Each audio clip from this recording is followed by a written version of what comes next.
जय हिंद दोस्तों। हम आपका आपके अपने स्टडी चैनल इंडियन आईक्यू में स्वागत करते हैं। जैसा कि पिछले लेक्चर में हम पढ़े थे संविधान सभा के बारे में, तो एक बार थोड़ा सा रिवाइज कर लेते हैं कि संविधान सभा का कैसे विकास हुआ था। संविधान सभा को एक बार संक्षिप्त में रिवाइज कर लेते हैं, उसके बाद फिर हम आगे बढ़ते हैं।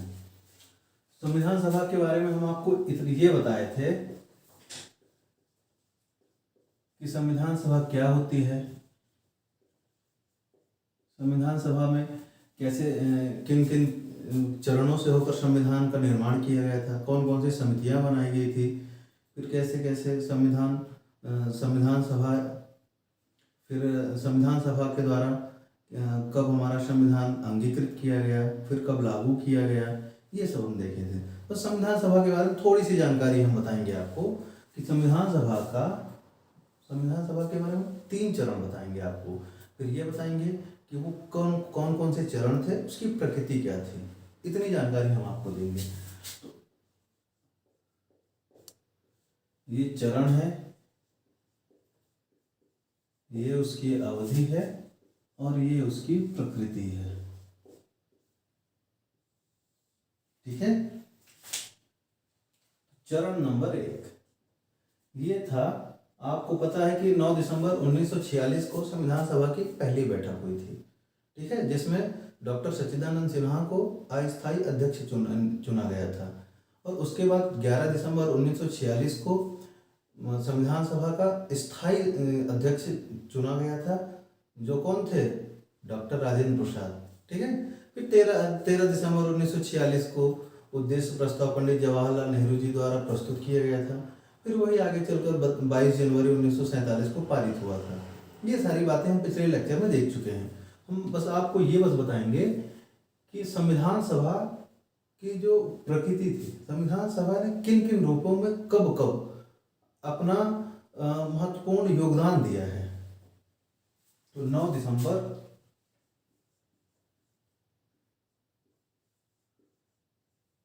1946 से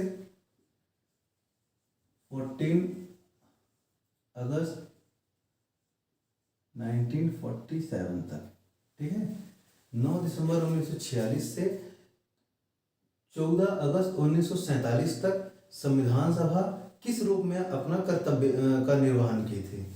तो इस समय संविधान सभा, आपको पता है कि कैबिनेट मिशन योजना के तहत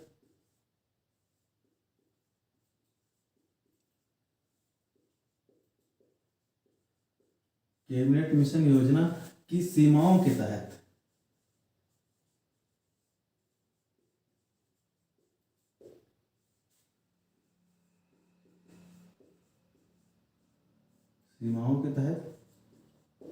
संविधान सभा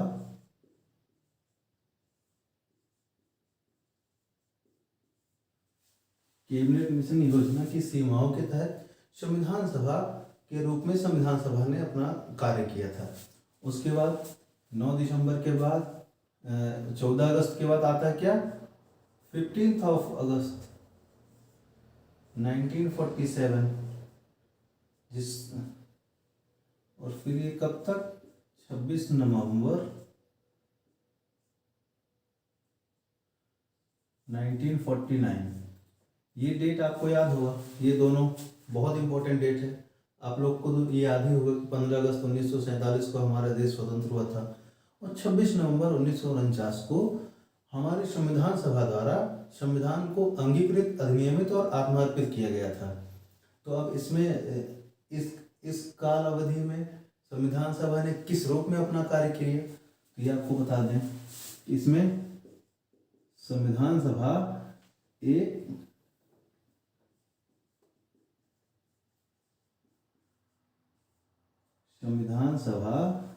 एक संप्रभु संस्था के रूप में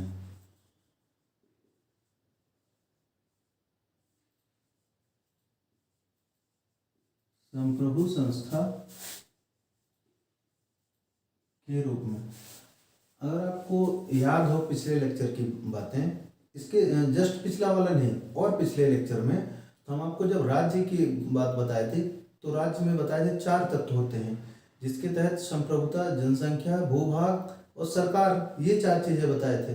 ये भी बताए थे कि संप्रभुता क्या होती है। तो संप्रभुता हम उस समय ये बताए थे आपको कि राज्य की ऐसी सर्वोच्च इच्छा शक्ति जिसके तहत वह अपने आंतरिक और बाह्य निर्णय बिना किसी बाह्य दबाव के लेती है, तो उसे संप्रभुता कहते हैं।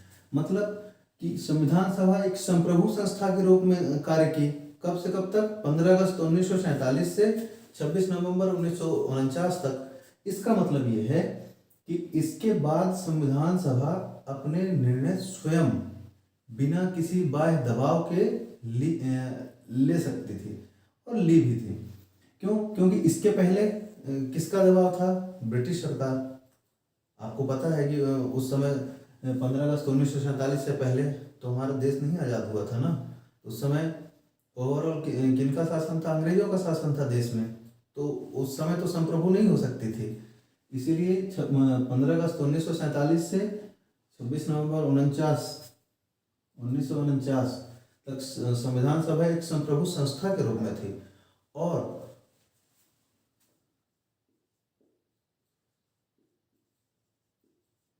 तात्कालिक संसद के रूप में। ठीक है। फिर आपको बता दें कि 26 नवंबर 1949 से मार्च 1952 तक संविधान सभा किस रूप में कार्य की?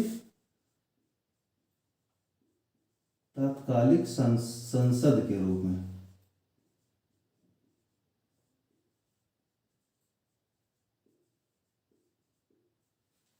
हमें लगता है कि इतने में से इसको आप जरूर नोट कर लीजिएगा, क्योंकि ये बहुत इंपॉर्टेंट है। ये संविधान के 3 चरण हैं और कौन कौन से कब कब संविधान सभा ने किन किन रूपों में अपना कर्तव्य का निर्वहन किया, इस बात को आप नोट कर लीजिएगा, क्योंकि जितना पिछले लेक्चर में पढ़े थे उसका निष्कर्ष यही है।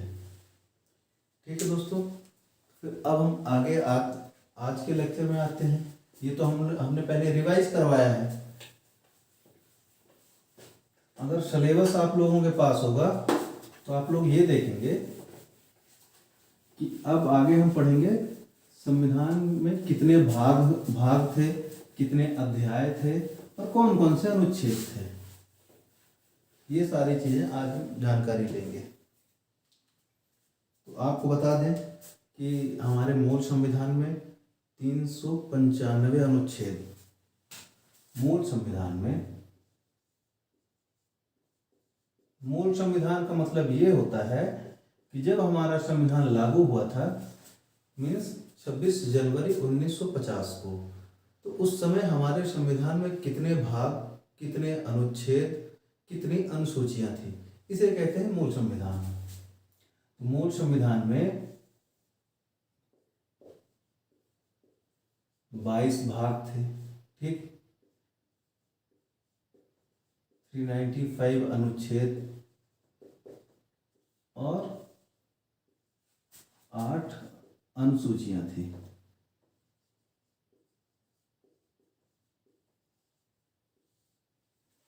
एक चीज आप ध्यान रखिएगा, इन सब के बारे में आप ये बता दें हम कि ये चीज तो आप बहुत ही इंपॉर्टेंट है कि आप नोट कर लीजिएगा।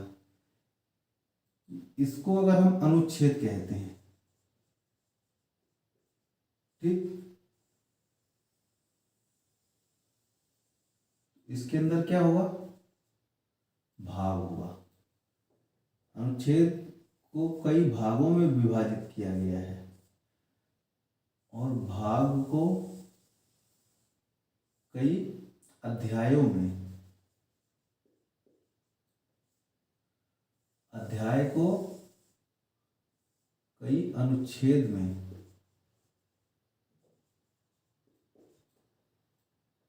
ठीक है।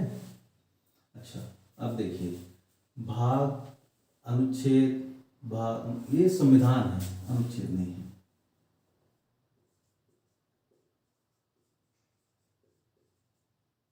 ठीक है ना। तो संविधान को कई भागों में विभाजित किया गया है कितने भाग? 22 भाग।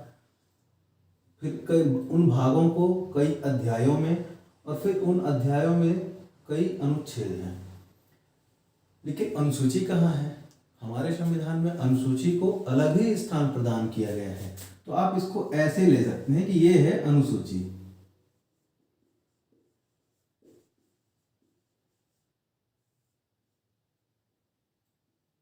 ठीक है दोस्तों, अनुसूची इसके अंदर नहीं आती।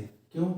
क्योंकि संविधान में कुछ ऐसे प्रावधान थे जो समय के साथ परिवर्तित होते गए, तो उनको अलग से अनुसूची में डाल दिया गया। ठीक है, ये बात आप लोग ध्यान रखेंगे। ठीक, अच्छा, ये 22 भाग हो गए, 395 अनुच्छेद हो गए, 8 अनुसूची हो गई। ये तो मूल संविधान में। लेकिन अगर वर्तमान की बात करें तो वर्तमान में कितने हैं? तो वर्तमान में भी 22 भाग हैं, लेकिन गणना की दृष्टि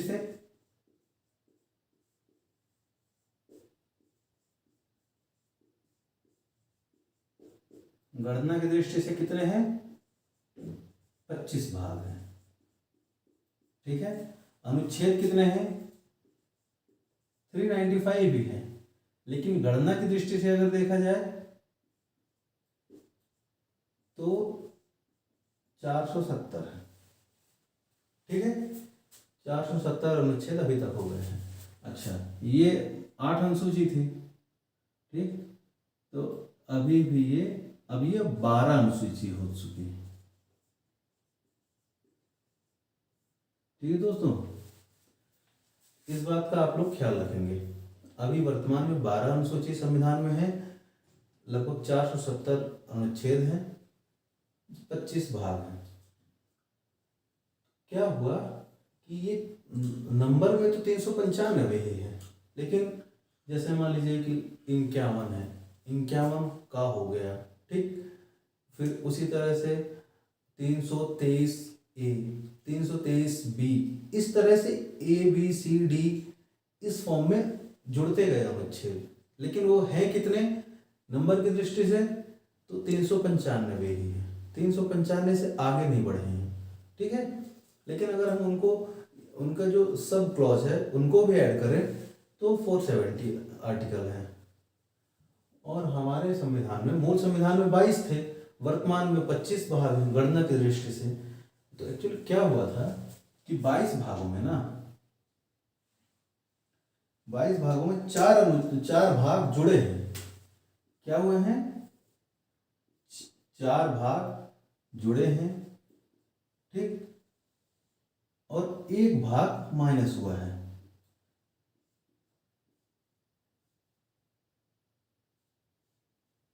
ठीक, तो 4 भाग कौन सा जुड़ा है? 4 का, फिर 14 का, फिर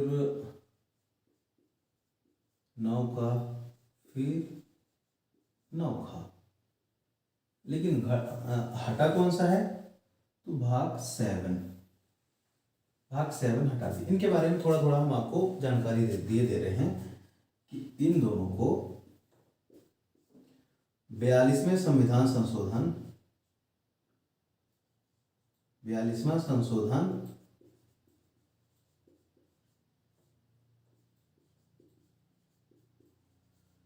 1976 में जोड़ा गया है। तो 4 का में क्या है? तो 4 का में आपको बता दें हम कि इसमें है मूल कर्तव्य। मूल कर्तव्य आगे चल के हम लोग अच्छा थोड़ा डिटेल से भी पढ़ेंगे। बस ये आपको बता दें कि शुरुआत में केवल 10 मूल कर्तव्य जोड़े गए थे 1976 में। फिर आगे चल के 86वें संशोधन 2002 में 11वां मूल कर्तव्य और जोड़ा गया था। इसमें क्या है? इसमें है अधिकरण। ठीक है, अधिकरण, ये इसी को ट्रिब्यूनल कहते हैं, जिसमें से जैसे एनजीटी आप लोग देखते हो सुनते होंगे कि नेशनल ग्रीन ट्रिब्यूनल है ना, राष्ट्रीय हरित न्यायाधिकरण। ठीक है, तो इसको हमने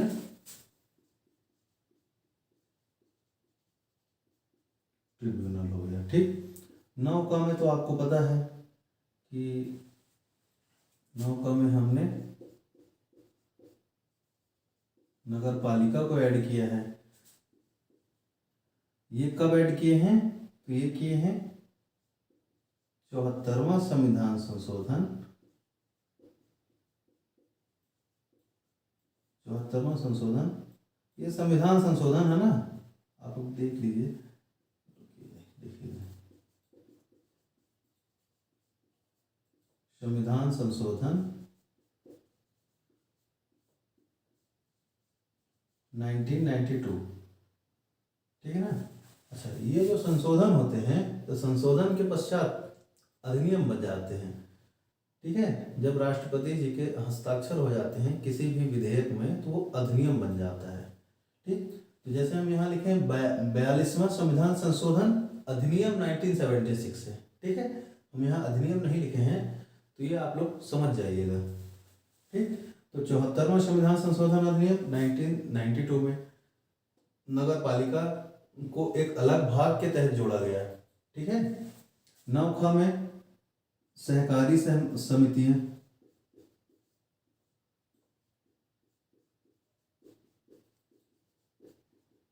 ठीक है, ये कब जोड़ा गया? 97वां संविधान संशोधन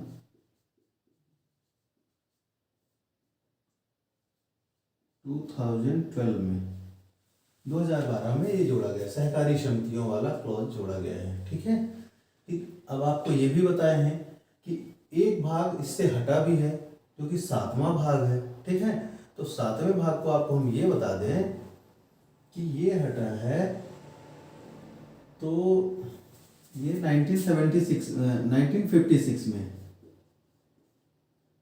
ठीक है ना, 7वां संविधान संशोधन कर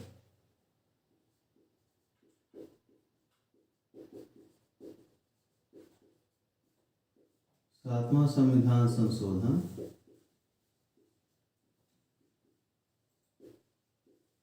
1956 में इसको हटा दिए थे। ठीक है, आपको ये भी बता दें कि इसको हटा तो दिए हैं लेकिन इसमें था क्या, इसमें कुछ तो रहा होगा, है ना। तो इसमें था कि 1956 से पहले राज्यों को 4 श्रेणियों में विभाजित किया गया था। ठीक है, तो इसमें से जो 20 श्रेणी के थे, ABCD 4 श्रेणियों में राज्यों को विभाजित किया गया था। तो इसमें क्या था कि प्रथम अनुसूची के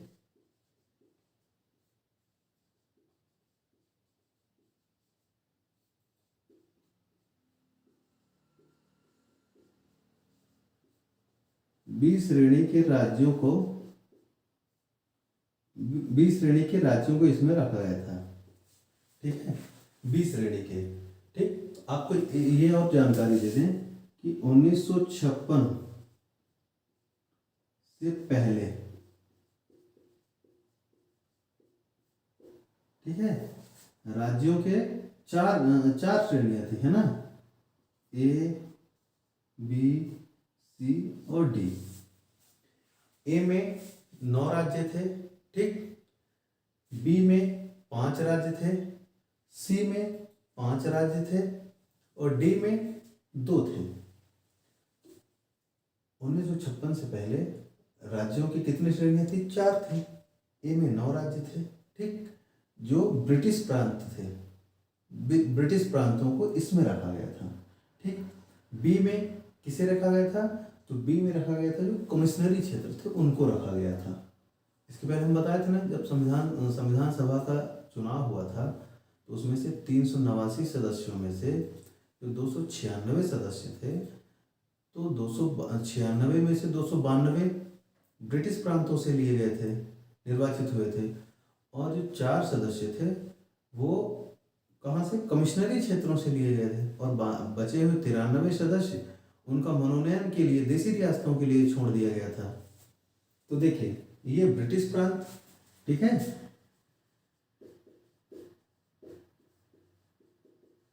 ठीक, ये कमिश्नरी क्षेत्र,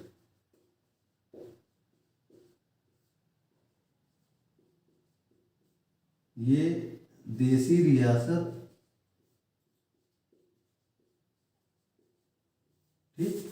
और इसमें क्या था, अर्जित क्षेत्र। और जो अंडमान निकोबार था ना,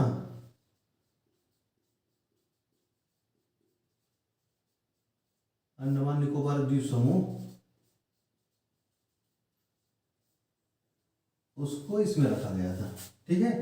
तो 1 2, इसमें यहाँ पर 5 राज्य थे, यहाँ पर 5 और यहाँ पर 9 राज्य थे, ठीक।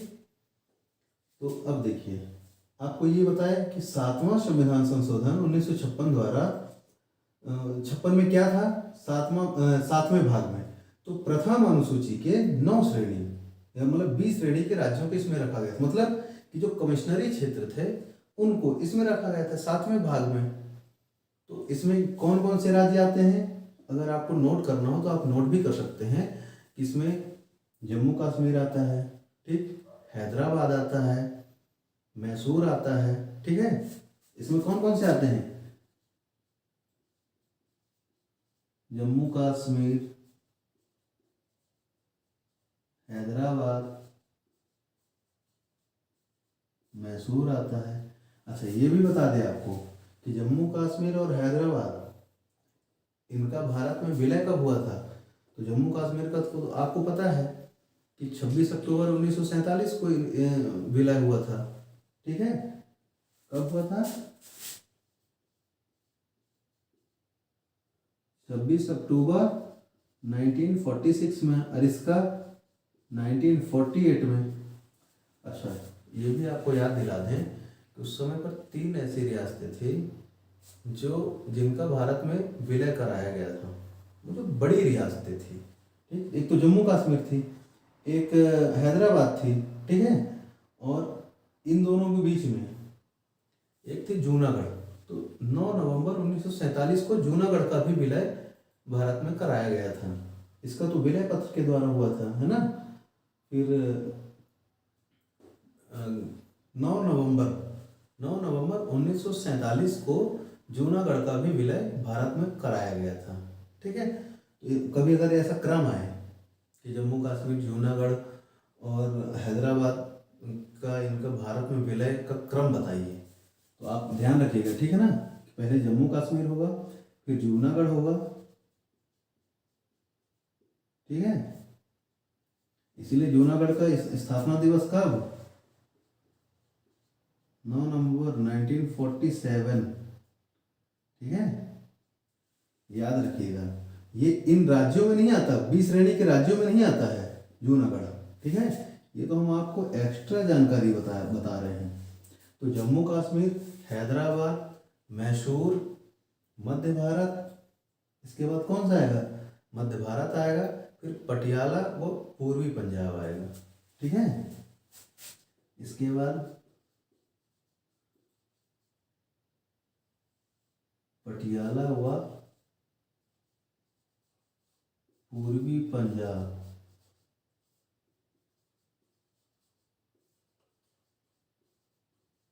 और मध्य भारत आता है, ठीक है। इस तरह से आप लोग याद रखेंगे कि जो भाग 7 में जिसको हमने हटा दिया था, 7वां संविधान संशोधन 1956। अब याद रखिएगा, याद रखने की ट्रिक, 7वें भाग को कौन से संशोधन द्वारा हटाए, 7वें संशोधन द्वारा 1956 में। अच्छा, अब अभी हम आपको क्या बताएं कि 1956 से पहले राज्यों की कितनी श्रेणियां थी, 4 श्रेणियां। लेकिन हमने अभी ये तो बताया ही नहीं कि 1956 के बाद राज्यों की कितनी श्रेणियां बची, ठीक है। तो अब आपको ये बता रहे हैं कि 1956 के बाद, ठीक है, 1956 के बाद राज्यों की कितनी श्रेणियां, 2। एक तो राज्य है और एक यूटीज है।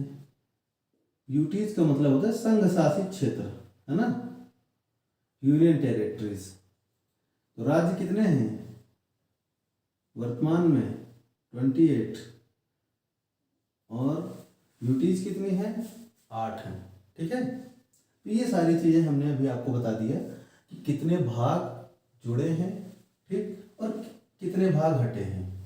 ठीक है, तो इस तरह से देखिए 22 में से 4 जुड़े, होना चाहिए कितना, 26, लेकिन एक घट गया, 7वां भाग, तो हो कितने गए, 25। तो ये 25 भाग अभी वर्तमान में गणना की दृष्टि से है। ठीक है, अच्छा एक चीज़ और बता दें कि भाग 9 का 9 खा, ठीक है, ये तो आपको पता ही है कि 74वें संशोधन द्वारा 1992 द्वारा 9 का के तहत नगर पालिका को जोड़ा गया है। ये भी पता है आपको कि भाग 9 में 73वें संविधान संशोधन अधिनियम 1992 के तहत पंचायत को जोड़ा गया है। तो जोड़ा गया है, ये आप समझ रहे हैं ना कि 1992 में जोड़ा गया है, इसका मतलब कि 1992 से पहले भी कुछ रहा होगा, कुछ तो रहा होगा ना। तो अब आपको ये बता दें, इसके पहले भाग 9 में क्या था, तो भाग 9 में डी श्रेणी के राज्यों को रखा गया था। कौन से, तो डी श्रेणी के राज्य कैसे, डी श्रेणी के राज्य वो थे ये, ठीक है ना, जो अर्जित क्षेत्रों का हमारे देश में विलय होता था, तो उनकी जगह हमने पंचायत को रख दिए थे। इस बात का आप लोग ख्याल रखेंगे। ठीक है, अब आगे चलते हैं कि कौन कौन से भाग, इस बात को आप अच्छे से नोट कर लीजिए, ये बहुत कॉन्सेप्ट वाली चीज़ है, कॉन्सेप्ट प्लस फैक्ट ये दोनों है यहाँ पर। अभी आपको हम 22 भाग समझाएंगे और आप देखिएगा, आप एक बार नोट्स बनाएंगे, नोट्स बनाते बनाते चीज़ें आपको याद भी हो जाएंगी।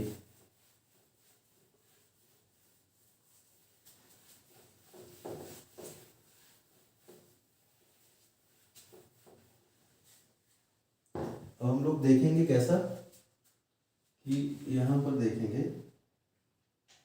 ये हमारे में अनुच्छेद देखेंगे।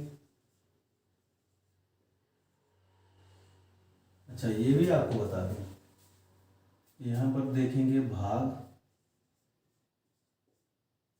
ठीक है, और यहाँ पर देखेंगे कुछ उसके अध्याय देखेंगे।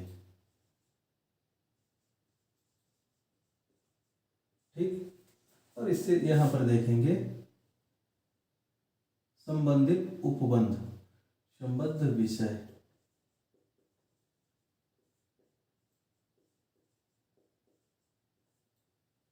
ठीक है, इतनी सारी चीजें हम देखेंगे। भाग एक, अच्छा ये भी आपको बताते हैं कि भाग किसे कहते हैं।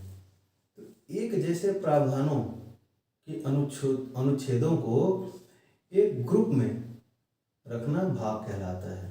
जैसे अभी देखेंगे कि जैसे भाग एक में कौन कौन से अनुच्छेद हैं, अनुच्छेद 1 से 4 तक। ठीक है, इसमें कोई भाग अध्याय तो है नहीं, ये किससे संबंधित है,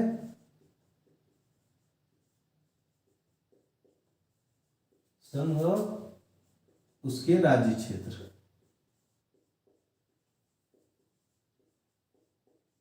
ठीक है, अभी जब हम आगे पढ़ेंगे तो इसके बारे में डिटेल से पढ़ेंगे कि संघ और राज्य क्षेत्र के अंतर्गत क्या क्या आता है। ठीक है, भाग 2 में क्या है, 5 से आपको ये भी बता दें कि अभी भाग अनुच्छेदों का ऐसा क्रम पढ़ेंगे कि जो 395 अनुच्छेद थे ना, तो वहाँ तक पहुँचेंगे, और 22 भाग जो हम अभी पढ़े हैं इसके पहले जस्ट, तो वो हम लोग अभी यहाँ पर पूरा डिटेल से भी देख रहे हैं। तो 5 से 11 तक भाग दूसरे में क्या है, नागरिकता है।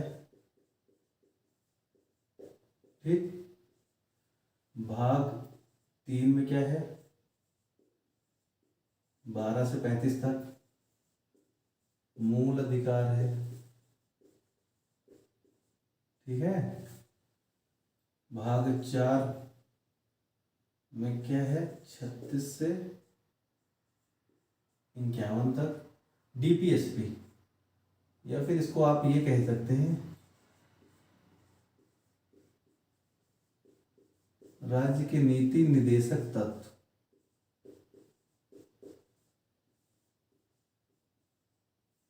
ठीक है, अब देखिए भाग 4A, ए कहिए या का, बात एक ही है। अब इसमें देखिए ये भाग नया जुड़ा है। कब जुड़ा है ये? इसके पहले देख चुके हैं ना कि 42वां संशोधन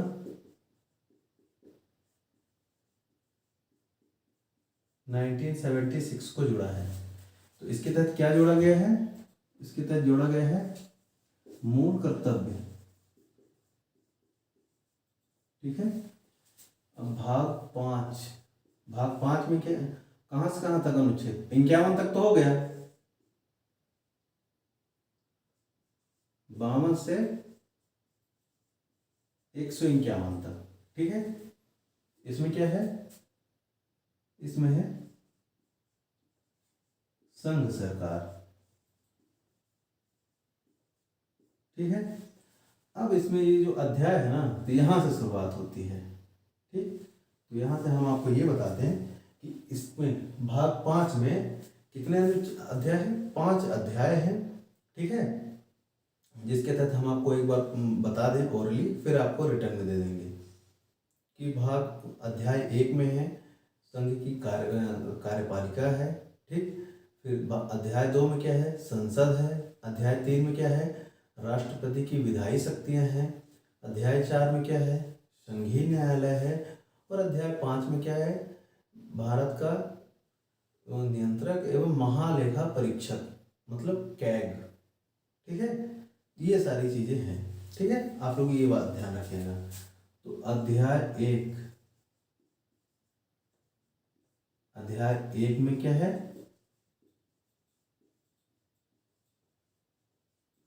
कार्यपालिका है। ठीक है, अध्याय 1 में कार्यपालिका है। अध्याय 2 में क्या है? तो अध्याय 152 से ना, तो 52 से लेके 78 तक कार्यपालिका है।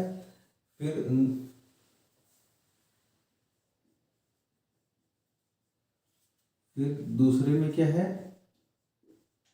संसद है। फिर तीसरे में क्या है?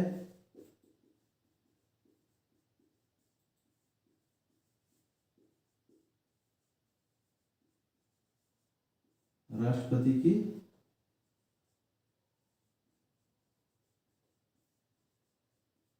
विधायी शक्तियां हैं।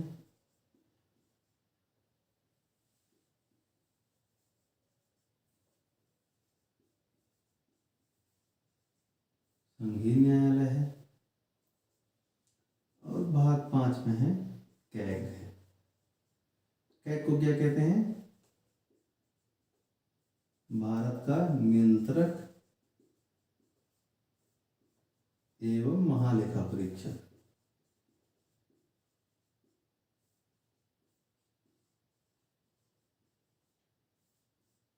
ठीक है, आपको ये भी बता दें कि 52 से 78 तक तो क्या है?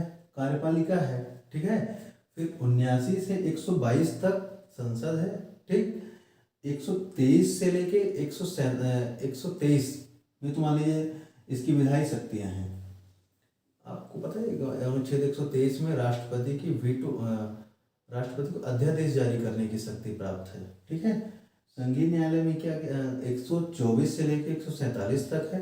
ठीक है, तो ये आपको बता दें 79 to 122। ठीक है, ये अनुच्छेद की बात चल रही है। ठीक है, राष्ट्रपति की विधायी शक्तियों में क्या है? 1, 2, 3, 1, 2, 4 to 147। 124 से 147 तक संघीय न्यायालय है।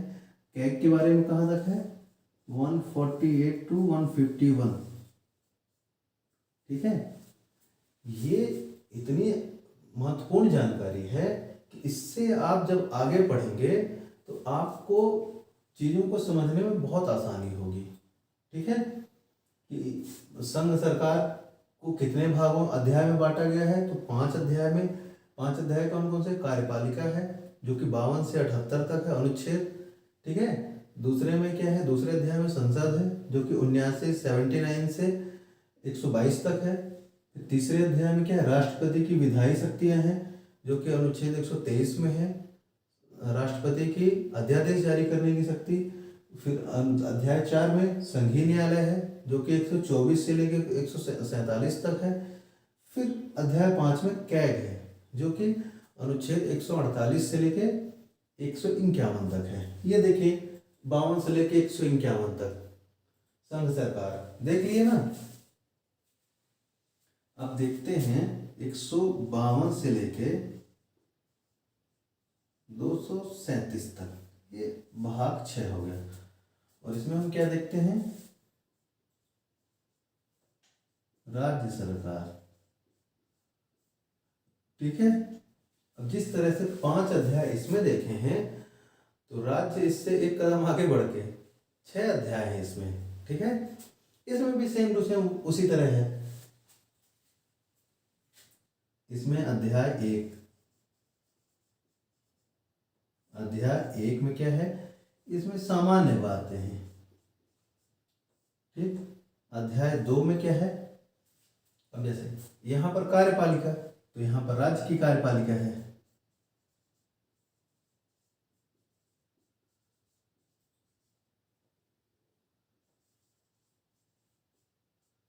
ठीक है, फिर अध्याय 3 में क्या है? कि राज्य की विधायिका है।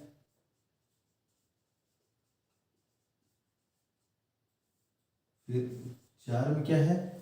तो अब देखिए विधायिका है, यहाँ पर राष्ट्रपति की विधायी शक्ति है। तो अध्याय 4 में क्या है? राज्यपाल की विधायी शक्ति है।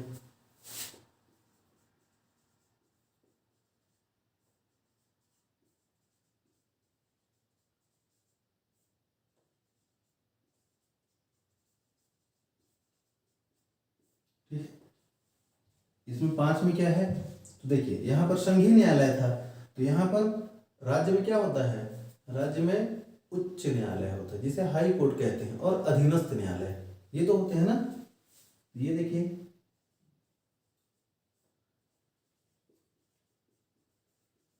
राज्य में यही होते हैं ना, सुप्रीम कोर्ट तो नहीं होता, नहीं होता।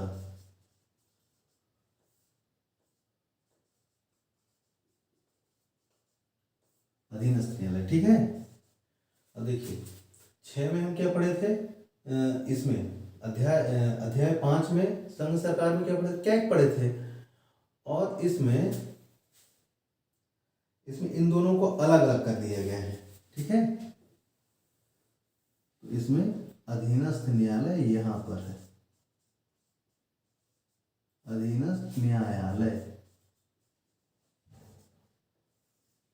ठीक है, अब देखिए जैसे हमने यहाँ पर 52 से 151 को विभिन्न अध्यायों में अलग अलग अनुच्छेदों के तहत विभाजित किया है, उसी तरह से इसको अध्याय भाग 6 को अनुच्छेद 152 से 237 तक जो है, तो 6 अध्याय हैं, तो 6 अध्यायों को भी हम अलग अलग भागों में बांटेंगे। ठीक है, जैसे मान लीजिए इस सामान्य को हमने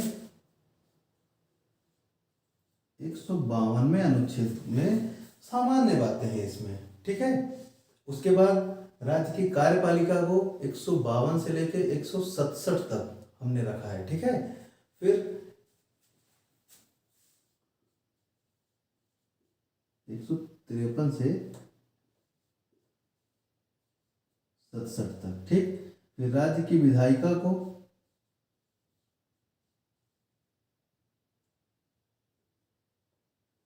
168 से 212 तक।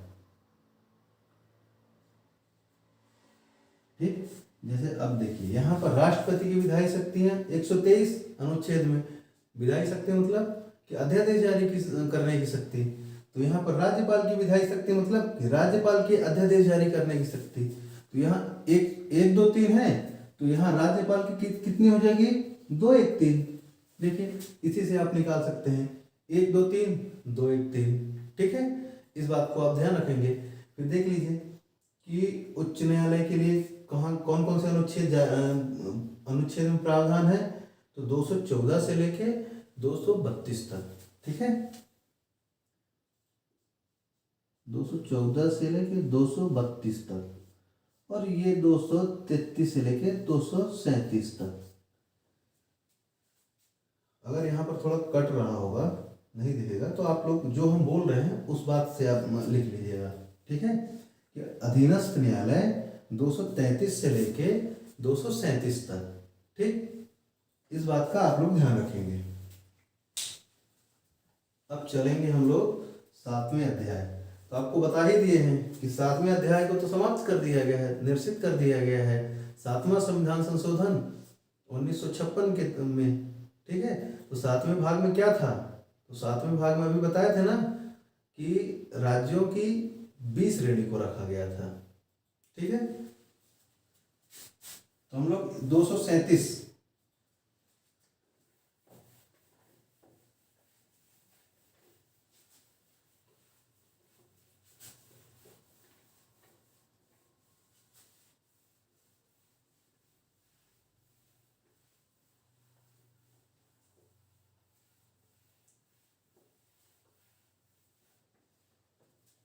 अब देखिए 7वें भाग में क्या था, 7वें भाग में लिखना पड़ेगा क्या, ये 7वां भाग और इसके लिए 238 था। ठीक है, अध्याय तो था नहीं इसमें, इसमें यही था कि राज्यों के कौन सी श्रेणी, 20 श्रेणी के। ठीक है ना, तो 20 श्रेणी के राज्यों को इसमें रखा गया था। ठीक, राज्यों के 20 श्रेणी। अब ये राज्य संघ और राज्य क्षेत्र किसमें है, तो प्रथम अनुसूची है ना, यहाँ पर आप ये भी लिख लीजिए प्रथम अनुसूची के, है ना, प्रथम अनुसूची के है ना, जो राज्य थे, राज्यों की 20 श्रेणी को इसमें रखा गया था। अब भाग 8 आते हैं। ठीक, तो भाग 8 में कहा 239, ठीक है, से लेके 242 तक, 41 तक है। ठीक है, 41, आप लोग बताइए कितना होगा, 239 से लेके कितना है, 241 तक। ठीक, भाग 8, इसमें कोई अध्याय तो नहीं जुड़ा है, लेकिन आपको आप देखिए, जब आप संघ पढ़ लिए, राज्य पढ़ लिए, उसके बाद क्या होगा, संघ शासित क्षेत्र, यूटी होता है ना, इसमें क्या है,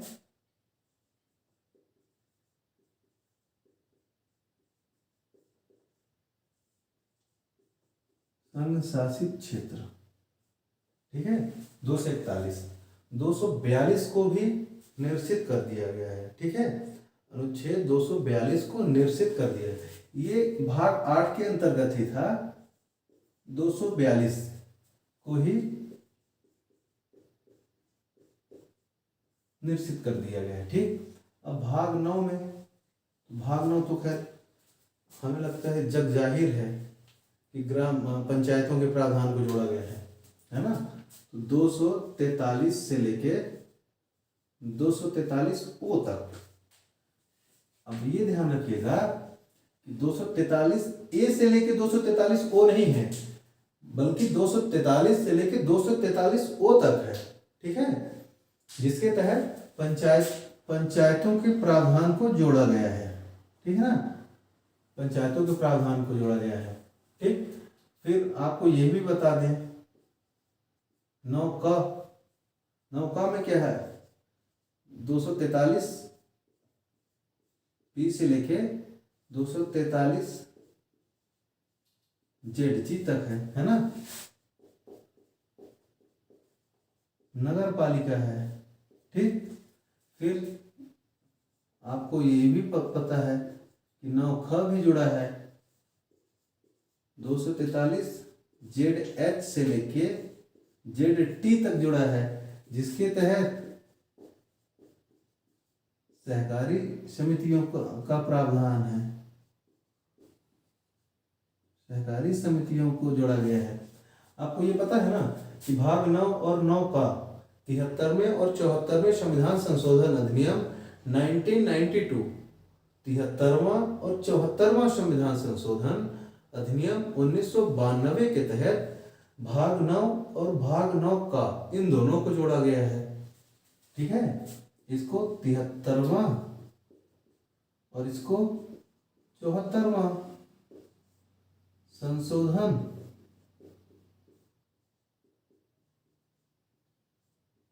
1992 के तहत जोड़ा गया है। ठीक, 9ख को हम बताए थे आपको कि 97वां संशोधन 2012 में जोड़ा गया है। ठीक है, तो ये हो गया हमारा 9 तक। ठीक है, फिर अब हम देखते हैं भाग 10। ठीक, अब 243 हो गया है तो क्या आएगा, 244 लेके 244 एक तक। ठीक है, तो इसके तहत क्या कौन कौन से प्रावधान है, तो इसके लिए है अनुसूचित जाति तथा जनजाति क्षेत्र, अनुसूचित जाति तथा जनजाति क्षेत्र।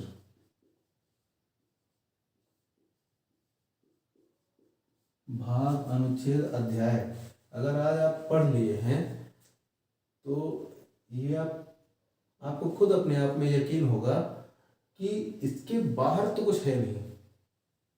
क्यों? क्योंकि इतना डिटेल में आपको मैटर कहीं मिलेगा नहीं। ठीक है, तो भाग 10 हो गए हैं। भाग 11 में कहाँ से कहाँ तक है, 245 से लेके 263 तक है। ठीक है, अब भाग 11 में क्या है आपको बता दें, संघ राज्य संबंध है। ठीक है, भाग 11 के तहत आपको ये भी बता दें कि 2 अलग अलग से अध्याय जोड़े गए हैं। ठीक है, तो भाग 11 में 2 अध्याय कौन कौन से जुड़े हैं, तो एक है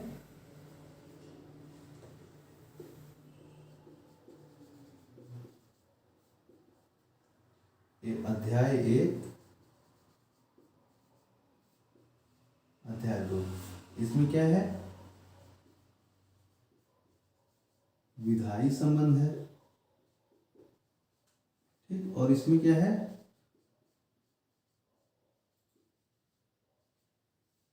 प्रशासनिक संबंध है।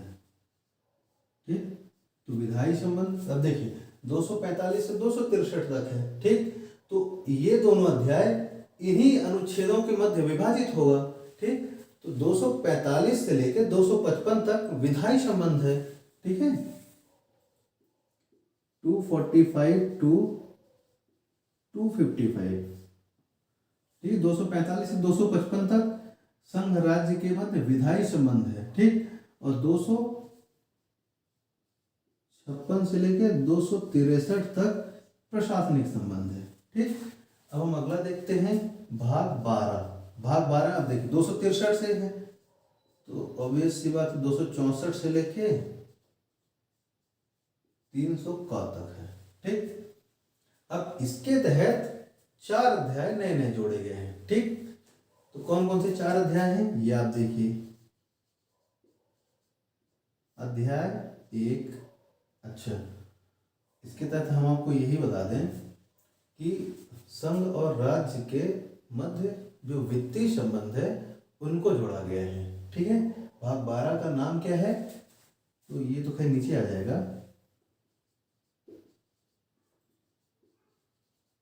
संघ राज्य वित्तीय संबंध। ठीक है, इसके तहत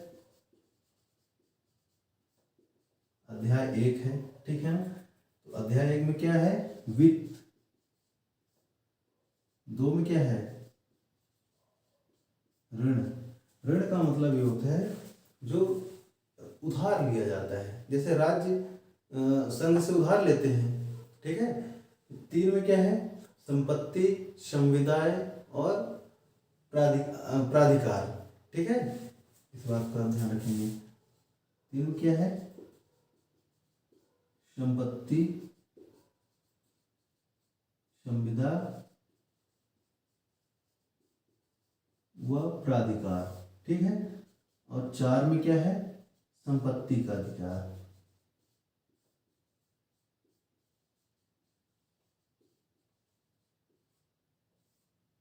ठीक है। अब देखिए 264 से लेके 300 का के मध्य 4 अध्याय है, ठीक है। अब 4 अध्यायों को अब इन्हीं अनुच्छेदों के मध्य डिवाइड किया गया है, ठीक है। तो अब आपको ये भी बता दें कि 264 से लेके 293 तक, ठीक है, 264 से लेके वित्त 291 तक है, ठीक है। अनुच्छेद 264 से लेके 291 तक है, ठीक है। फिर 292 टू 293, ठीक है। फिर 294 टू 30,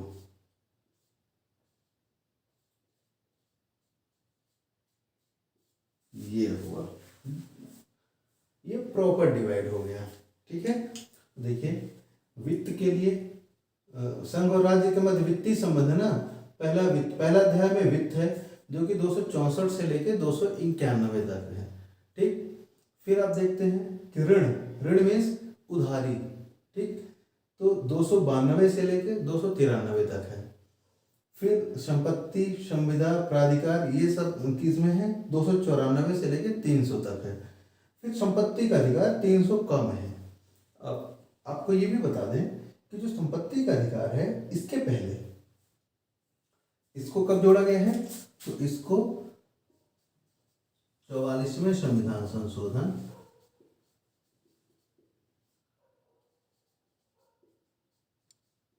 1978 में जोड़ा गया है, ठीक है। 44वें संविधान संशोधन 1978 के तहत संपत्ति का अधिकार मूल अधिकार था पहले, लेकिन उसे इस संशोधन अधिनियम के तहत मूल अधिकार की श्रेणी से हटाकर कानूनी अधिकार की श्रेणी में रखा गया है। और इसमें यह कहा गया है संपत्ति के अधिकार में कि विधि के प्राधिकार के बिना किसी भी व्यक्ति से उसकी संपत्ति नहीं छीनी जा सकती है।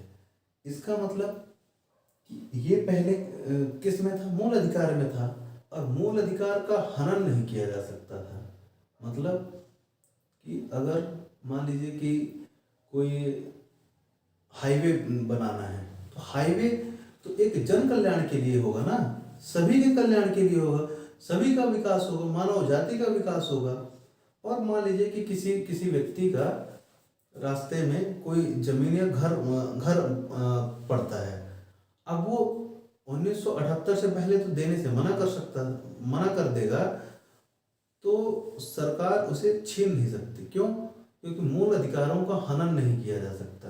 यदि मूल अधिकारों का हनन होता है तो व्यक्ति सीधे सुप्रीम कोर्ट में जा सकता है। मूल अधिकारों के हनन में व्यक्ति सीधे सुप्रीम कोर्ट में जा सकता है, ठीक। और सुप्रीम कोर्ट न्याय करने से मना नहीं कर सकता। ये मूल अधिकारों को इतनी समझ लीजिए कि ताकत दी गई है व्यक्तियों के लिए राज्य के विरुद्ध। तो 1978 से पहले संपत्ति का अधिकार मूल अधिकार में था, जिसके तहत संपत्ति को किसी भी तरह से व्यक्ति से छीनी नहीं जा सकती थी।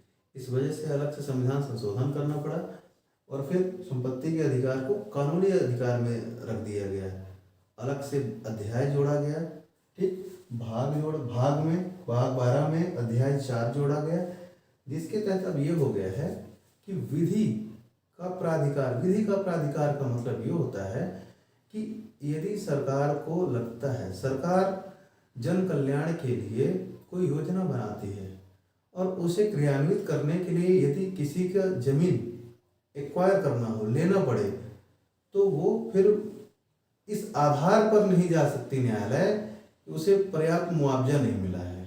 उसे प्रॉपर मुआवजा सरकार देती है। जैसे आपको पता है कि उत्तर प्रदेश में जेवर एयरपोर्ट बना है, ठीक है, तो वहाँ पर जमीन एक्वायर करने में ज़्यादा प्रॉब्लम नहीं हुई। क्यों? क्योंकि अधिकारियों ने पहले ही जाके गांव वालों को बता दिए थे कि अभी आपका मूल अधिकार नहीं है कि एयरपोर्ट बन रहा है तो आप उसे जमीन ना दें, ठीक है। इस वजह से इसे अब कानूनी अधिकार में रखा गया है, ठीक है, और विधि के प्राधिकार के तहत व्यक्ति को उसकी संपत्ति से अलग किया जा सकता है। हम आगे देखेंगे क्या 300 का तक हो गया ना, भाग 12 तक। अब हम लोग देखेंगे भाग 13।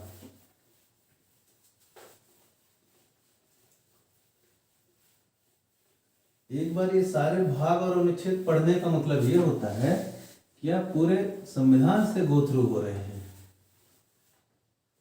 संविधान से आप पूरा का पूरा गो थ्रू हो रहे हैं। अब ये 13 भाग 13 में आते हैं, तो ये अनुच्छेद कहाँ से कहाँ तक है? तो 301 से लेके 308 तक, ठीक है। इसमें कोई अध्याय नहीं है, इसमें बस ये है कि राज्य क्षेत्र के अंदर व्यापार, वाणिज्य और समागम की बात की गई है। क्या है?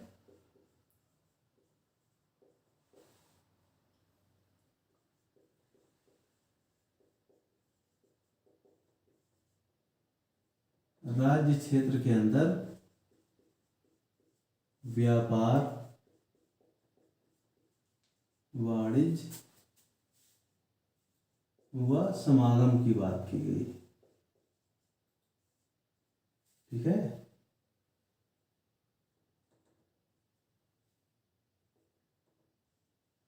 व्यापार, वाणिज्य और समागम की बात की गई है। फिर ये है भाग 14। भाग 14 में कौन कौन से अनुच्छेद हैं? 307 तक है ये। क्यों? क्योंकि 308 से लेके 323 तक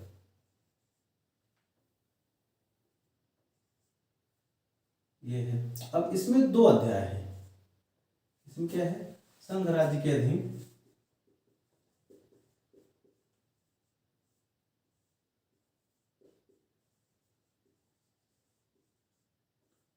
सेवाएं हैं, ठीक है। इसमें अध्याय 2 है, जिसमें अध्याय 1 में क्या है? सेवाएं,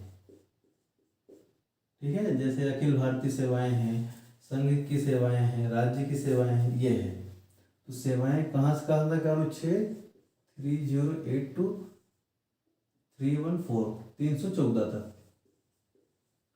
ये इस तरफ जो लिख रहे हैं ना, तो ये महज नंबर नहीं है, ये अनुच्छेद है, इस बात का आप ध्यान रखिएगा। फिर अध्याय 2 में क्या है? तो अध्याय 2 में है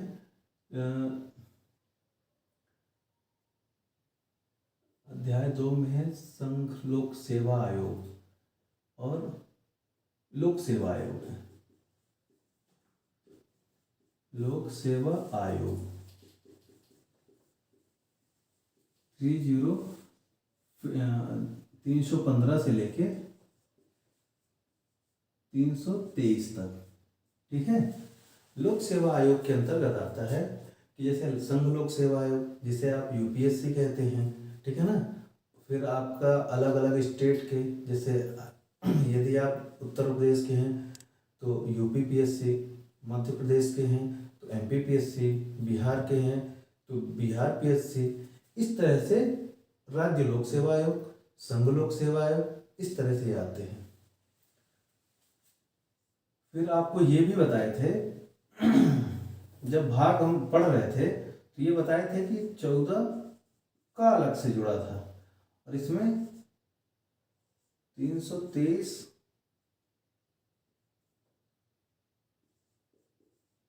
का व 323 का, ये 2 अनुच्छेद और ये एक भाग कब जुड़ा है, तो ये भी जुड़ा है 42वां संविधान संशोधन, 42वां संशोधन 1976 में जुड़ा है। इसमें क्या था, अधिकरण, ठीक है ना, अधिकरण को हम ट्रिब्यूनल कहते हैं, ठीक है। अब ये भी बता दें कि 323 क में क्या है, तो 323 क में है कैट, या फिर उसे कहते हैं सेंट्रल एडमिनिस्ट्रेटिव ट्रिब्यूनल, ठीक है, कि जो संघ के कर्मचारी रहते हैं उनमें यदि कोई विवाद होता है, मतलब आयोग और उनके मध्य कोई विवाद होता है, तो मामला कहाँ जाएगा, तो वो 323A के तहत कैट में जाएगा, ठीक है। और 323B के तहत अन्य न्यायाधिकरण, जिसके तहत जैसे मान लीजिए कि आता है NGT, नेशनल ग्रीन ट्रिब्यूनल, ठीक है ना, सेट आता है, ठीक है ना, इस तरह से आते हैं 323B में, ठीक है ना, ख में। तो ये अधिकरण का प्रावधान जोड़ा गया है अलग से, ठीक है। अधिकरण होते क्या है, तो ट्रिब्यूनल न्यायालय में ज़्यादा वर्डन ना हो इस वजह से एक समझिए बाईपास व्यवस्था की गई है, ये आप ऐसे समझ सकते हैं, ठीक है। तो ये अधिकरण, अच्छा ये भी बता दें कि अधिकरण के ये जो न्यायाधिकरण होते हैं ना, तो उनके जो निर्णय है उसे सुप्रीम कोर्ट में चुनौती दिया जा सकता है, इन सब चीज़ों को आप ध्यान रखेंगे। फिर भाग 15 आता है, ठीक है ना। भाग 15 में तो आपको पता है क्या है कि 324 से लेकर 329 तक, ठीक है, निर्वाचन आता है, ठीक है। भाग 16 में क्या आता है, भाग 16 में आता है 330 से लेकर 342 तक। इसमें आता है कि कुछ निश्चित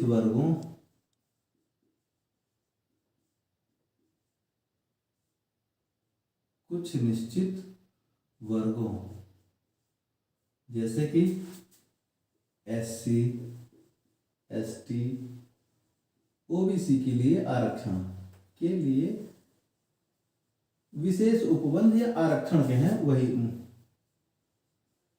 विशेष उपबंध, या फिर अगर हम इसको ब्रैकेट में आरक्षण भी लिख दें, ये पता है आपको कि अनुच्छेद 330 में लोकसभा में SC ST के लिए आरक्षण है, ठीक। 331 में लोकसभा में आंग्ल भारतीयों के लिए आरक्षण था, मतलब 2009-19 में 104वां संविधान संशोधन के तहत 2019 में क्या किया गया है कि SC ST का आरक्षण 25 जनवरी 2030 तक के लिए बढ़ा दिया गया है। लेकिन उस संशोधन में आंग्ल भारतीयों के लिए आरक्षण नहीं बढ़ाया गया है, मतलब कि आंग्ल भारतीयों के लिए अब आरक्षण समाप्त कर दिया गया है लोकसभा में, ठीक है। इस बात का आप ख्याल रखिएगा 25 जनवरी 2020 से, ठीक है, इस बात का ध्यान रखेंगे। फिर 17 में क्या है, तो 343 से 351 तक, ठीक है, तो क्या है, राजभाषा, ठीक। अब इसमें अध्याय है कुछ। राजभाषा आप समझते हैं, हमारे देश में भाषाई विविधता बनी रहे, इस वजह से किसी एक भाषा को राष्ट्रभाषा का दर्जा नहीं दिया गया है, बल्कि राजभाषा का दर्जा दिया गया है, ठीक है। इसके तहत 4 भाग जोड़े गए हैं, 4 अध्याय जोड़े गए हैं अलग अलग, ठीक है। जिसके तहत पहले में क्या है, पहले में संघ की भाषा है, ठीक है। फिर दूसरे में क्या है कि क्षेत्रीय भाषाएं हैं, तीसरे में क्या है कि सुप्रीम कोर्ट और हाई कोर्ट की भाषा है, और चौथे में कुछ विशेष निर्देश दिए गए हैं, ठीक है। कि जैसे कुछ अधिकारी जो अधिकारी वर्ग हैं उनको यदि उनको बच्चों को उनकी मातृभाषा में शिक्षा देने संबंधी कुछ निर्देश दिए गए हैं। ठीक है, तो ये आप देख लीजिए कि क्या है, संघ की भाषा है।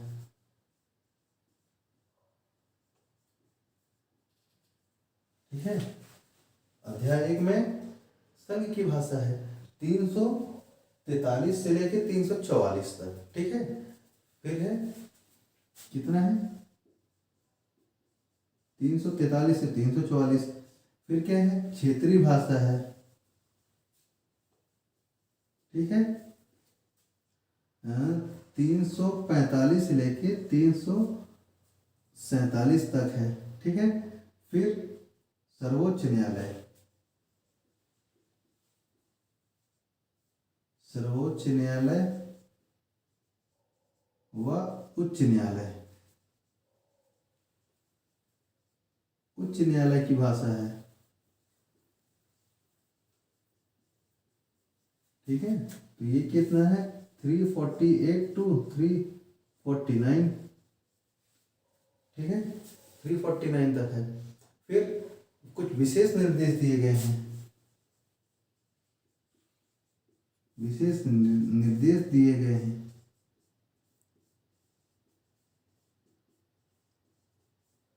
ये इतनी सारी चीजें हमने भाग 17 में पढ़े हैं राजभाषा के तहत। ठीक है, अब देखते हैं हम भाग 18 352 से लेके 360 तक, जिसमें आपात उपबंध है, आपातकाल जिसे कहते हैं। ठीक है,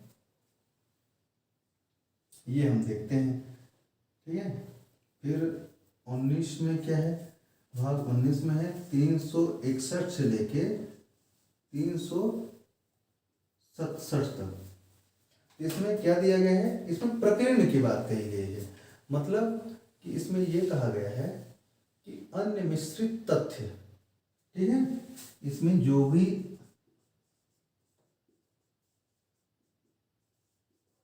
अन्य मिश्रित तथ्य की बात, मतलब प्रकीर्ण। ठीक है, ये हो गया। फिर 368, ये भाग 20 हो गया। तो इसमें क्या गया है, इसमें है संविधान संशोधन। अभी हम आपको कई संविधान संशोधन बता चुके हैं। तो ऐसे संशोधन अनुच्छेद 368 के तहत किए जाते हैं। ठीक है, हम आगे चल के आपको बताएंगे कि संविधान संशोधन की 3 विधियां भारत में पाई जाती हैं, जिसके तहत जो साधारण विधेयक होते हैं, फिर कुछ विशेष बहुमत के द्वारा पारित किए जाते हैं। ठीक है, फिर अब हम देखते हैं भाग 21। देखिए हम लोग समापन की ओर हैं, 21 में पहुंच गए हैं, भाग 22 तक की तो है। तो 369 से लेके 392 तक है। भाग 21 में कहाँ तक है, तो अनुच्छेद 391 से लेके, ठीक है ना, अनुच्छेद 368 तक तो ये था। तो 369 कहाँ से, 369 से लेके 392 तक क्या है ये है भाग 21, जिसके तहत कहा गया है कि अस्थायी, संक्रमणकालीन व विशेष उपबंध का ये प्रावधान किया गया है। ठीक है, अस्थायी, संक्रमणकालीन व विशेष उपबंध। ठीक है, इसके बाद हम देखते हैं, अब तो यहाँ जगह कम हो गई है। लास्ट है 393, 393 से लेके 395 तक, ये 22वां भाग है। और इसमें क्या ये महत्वपूर्ण है, क्यों, क्योंकि इससे क्वेश्चन आते हैं कि किस भाग में हिंदी में प्राधिकृत पाठ का उल्लेख किया गया है। तो भाग 22 में, लास्ट में। ठीक है, इसमें यह कहा गया है कि संक्षिप्त नाम, प्रारंभ हिंदी में प्राधिकृत पाठ और निरसन, ये बातें कही गई है। क्या कि संक्षिप्त नाम,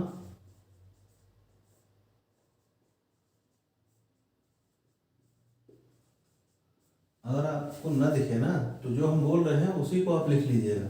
संक्षिप्त नाम प्रारंभ, हिंदी में प्राधिकृत पाठ, हिंदी में प्राधिकृत पाठ व निरसन।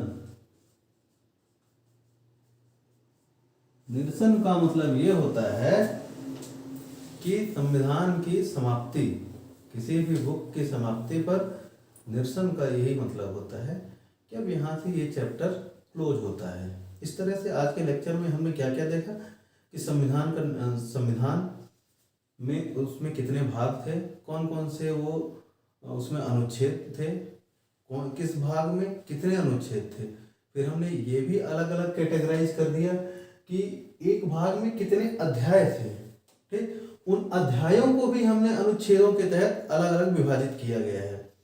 ये आज के लेक्चर की सबसे महत्वपूर्ण बात है कि अध्यायों को अलग अलग समझा दिए हैं और उन अध्यायों को अलग अलग अनुच्छेदों के तहत बता दिए हैं। कि जैसे हमारी सेवाएं हैं 308 से 323 तक थी, ठीक है। लोक सेवा आयोग 315 से 323 तक, ये तो सेवाएं 308 से 314 तक थी। इस तरह से अध्याय के तहत हमने अनुच्छेदों को भी अलग अलग विभाजित किया। अब हम अगले लेक्चर में क्या पढ़ेंगे, आपको तो सिलेबस याद होगा, तो अगले लेक्चर में हम पढ़ेंगे कि हमारे देखिए भाग, अनुच्छेद, अध्याय तो पढ़ लिए, अब हम अनुसूचियां पढ़ेंगे।